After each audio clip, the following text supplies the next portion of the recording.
we are continuing with our NFL division ranking series. Going into the AFC, I think we're officially done with the NFC, right? I think we did all their teams. Yeah, so we're going back into the AFC. We are doing the AFC North today. Yeah. This one seemed pretty straightforward to rank. A little bit of a discrepancy between our two thoughts, but we got it figured out. So let's start from the bottom, work our way up. Number 4, the Pittsburgh Steelers are one of our home state teams here in Pennsylvania. They were 9-8 last season, the 23rd ranked offense, but the 13th ranked defense. They were also 26th in points per game. I am not a super big Kenny Pickett guy. I don't think he's going to be I don't think he's going to get much better than what we've already seen. Maybe little improvements here and there, but not franchise starting quarterback.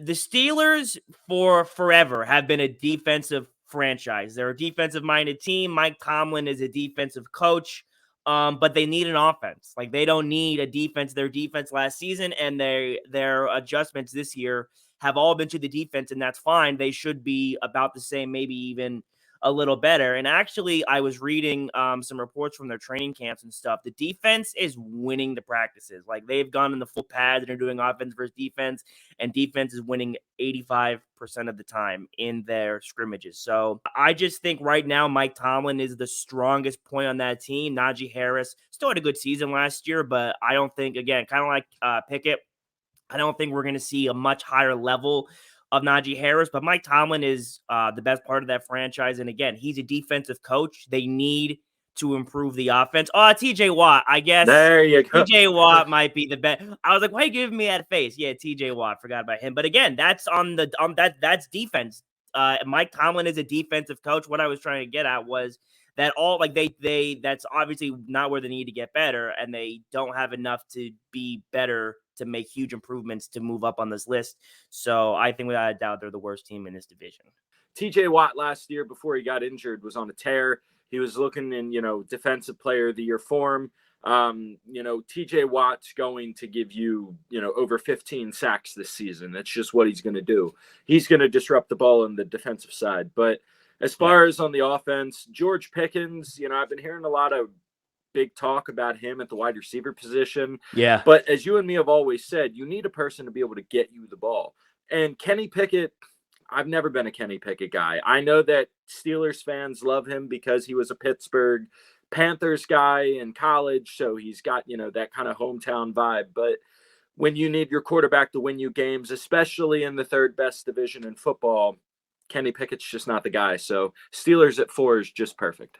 Number 3, moving up, the Cleveland Browns. 7-10 last season for them, both the 14th ranked offense and defense. My big thing for them is, can Deshaun Watson, he's not going to be what he used to be in Houston. I think we all know that. And I don't even think they really need him to be that guy. Deshaun Watson, when he was in Houston, was arguably top 5, top 7 quarterback in the league. Yeah. So they don't even need that. I have here, if they could have Deshaun Watson be top 12, I think they'll make dramatic improvements from last season. I don't think Cleveland is going to be a team that's going to be able to roll through all their games. They're not going to be able to just come in and out-talent another team. They're going to have to find these small victories and keep building and build momentum and find these little ways to win games. And maybe by the end of the season, like I said, I don't think they're going to be a dramatic improvement, but they should be just a little bit better. They have potential to be a wild card team if they play their cards right. But I don't think they're going to be anything more than that. And again, it's all going to depend on how they handle adversity and how they grow and capitalize on opportunities for this season. There is a big question mark. And as you know, I feel that the head coach is probably the second most important part of a football team, quarterbacks being number 1. This is a quote from an article that talking about Kevin Stefanski's outlook and how he's going to perform in the 23 season. Among the biggest criticisms of Stefanski has been his play calling duties and execution, his roster management, his lack of focus on the rest of the team besides the offense, mostly at the quarterback position, as well as his lack of transparency. Now, I don't know about you, Steve, but all of those things seem to be the most important part of the head coaching job. So if he's just literally not able to perform his job well, then really what are we talking about with Cleveland? But again, I think they were just good enough to be better than Pittsburgh, maybe a wild card team, no more than that. But we got them at number 3.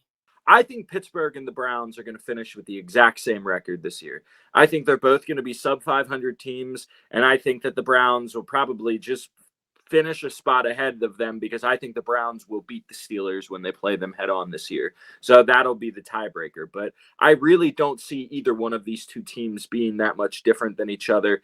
And I think that the reason that the Browns are at 3 is simply because I believe in Deshaun Watson. Like you said, I believe in Deshaun Watson more than I believe in Kenny Pickett. Yeah. I think the Steelers have a better head coach than the Browns, but I think the Browns have a better quarterback than the Steelers. So the Browns at 3 fits.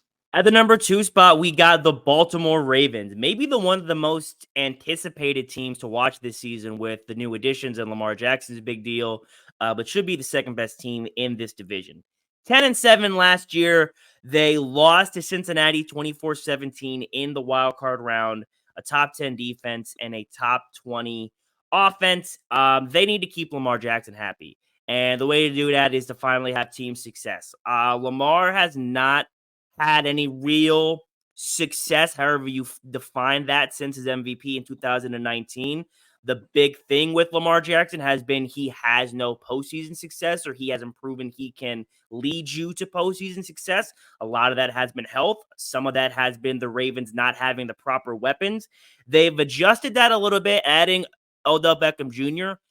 How good is he going to be at this point in his career? I don't really know. I think that signing was a little bit overrated. Odell Beckham Jr. did not play at all last season, and he also played 21 games over the course of 3 years, which is, if you can't do that math, that's 7 games a year. So he's missing more than half the season every single year. And like we said, how impactful is that going to be for Baltimore? But apparently a lot of people within Baltimore are very confident in this team. I've heard they might have a top 5 defense. People are loving Lamar's play since he's been back and say that his energy is good in practice. Again, I think they need to work really hard to keep him healthy and kind of move past the controversy they had in the offseason. But I think they're fine at number 2. Can't be good. They're not good enough to be number 1, unfortunately. No, but I will say this. I think that the Ravens are a dark horse in the AFC. Lamar Jackson, when he's healthy, is the top 5 quarterback in the NFL. Yeah. Lamar Jackson, when he's healthy, is an MVP contender. He was last year before he got hurt. Lamar Jackson is one of those guys that can win you a football game. He can go out there and win you games. Now, the question is postseason, like we've said. But the Ravens added, I love Zay Flowers, bro. Absolutely love that pickup. He's a speed demon. He's going to be a lot like a Waddle. You know, he's going to be a lot like a Devontae Smith-esque player. He's going to be a really, really good weapon for Lamar. I think J.K. Dobbins is going to have a breakout year for them this year. So, you know, look for these guys that are kind of the, under the radar guys that, a lot of people aren't talking about. Odell might not have played much in the last 3 years, but he's still a formidable wide receiver. He's still a formidable number 1 option for a team. Yeah. And that defense, bro, I'm telling you, if there is a team in the AFC who has a dark horse to actually make a push through the playoffs, that's not one of the 3 teams that we think. I think the Ravens are that team that can really make a push. I wouldn't be surprised at all if they make a conference championship. Would you? I wouldn't be shocked by that at all. Yeah, Lamar just needs to stay on the field. He just needs to stay healthy, needs to stay happy, and they need to start achieving some success again. However you define success, Lamar needs something. Needs something to boost up his confidence. So we got Baltimore at number 2. And obviously, this was an easy pick. We all knew who was going to be number 1. The Cincinnati Bengals might be... Actually, no. Probably are a top 3 team in the NFL. I think undoubtedly. 12-4 last season. Lost in the conference championship to Kansas City 23-20. 8th overall offense. The 16th overall defense. They just need to kind of keep on keeping on. Like I said about Jalen Hurts. People always talk about how Jalen Hurts needs to improve. taking our step. And I've said, wait, what more do you want from him? He was the second, third best quarterback in the league. He's already doing great things. Kind of the same thing for Cincinnati. It's like, just keep doing what they've been doing. They're one of the best offenses in the NFL. They have one of, if not the best receiving core in the NFL. Joe Burrow is the third best quarterback in our opinion in the NFL. But now it's really, is Joe Burrow's health a concern? He's supposed to only miss a few weeks. Like, he's still good to suit up for week 1.